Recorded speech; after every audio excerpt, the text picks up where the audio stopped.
This is the nail in the coffin to show that the sons of God in Genesis 6:4 were angels, a group of angels that came down and slept with the daughters of the sons of men. Okay?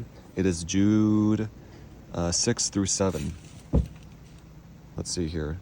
We're going to read from a parallel Bible. Let's read the New International Version first. And the angels who did not keep their positions of authority, but abandoned their proper dwelling, these he has kept in darkness, bound with everlasting chains for judgment on the great day. In a similar way, Sodom and Gomorrah and the surrounding towns gave themselves up to sexual immorality and perversion. They serve as an example of those who suffer the punishment of eternal fire.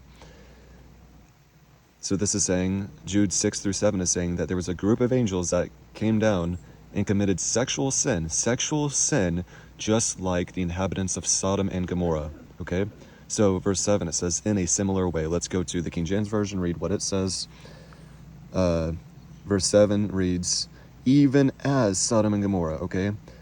Okay, let's read the full thing. And the angels which kept not their first estate, but left their own habitation, he hath reserved in everlasting chains under darkness unto the judgment of the great day. Even as Sodom and Gomorrah and the cities about them, in like manner, see, even as, and in like manner, comparing it to, comparing the sin of the angels and the sin of Sodom and Gomorrah to one another, giving themselves over to fornication and going after strange flesh, are set forth for an example, suffering the vengeance of eternal fire. Let's read a New American Standard Bible of this verse.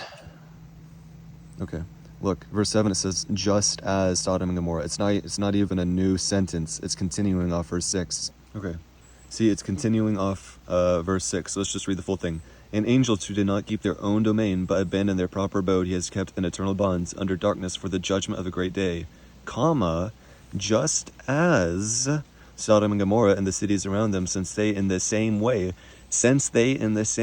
as these indulged in gross immorality and went after strange flesh, are exhibited as an example in undergoing the punishment of eternal fire. Okay, see that? Just as, and they in the same way as these indulged in gross immorality and went after strange flesh. Okay, I don't know how much more obvious it can get. Let's read the Amplified Bible of this verse, Jude 6-7. And angels who did not keep their own designated place of power, but abandoned their proper dwelling place, these he has kept in eternal chains under the thick gloom of utter darkness for the judgment of the great day, comma, just as, again, continuing off verse 6, it's not a new sentence, just as Sodom and Gomorrah and the adjacent cities, since they in the same way as these angels, wow, Amplified Version even makes it more clear, since they in the same way as these angels indulged in gross immoral freedom and unnatural vice and sensual perversity, they are exhibited in plain sight as an example in undergoing the punishment of everlasting fire. So not only does Jude explicitly say that there was a group of angels that committed sexual immorality, which Genesis 6:4 and First Enoch, because First Enoch is basically goes into detail about what happened in Genesis 6:4.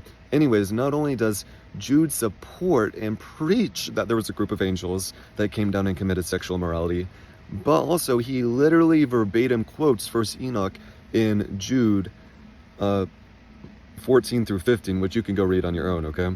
He quotes First Enoch 1:9, basically verbatim in Jude 14-15. Go and check it out. Jude was a big fan of Enoch. He knew what was going on in Genesis 6:4. So praise the King.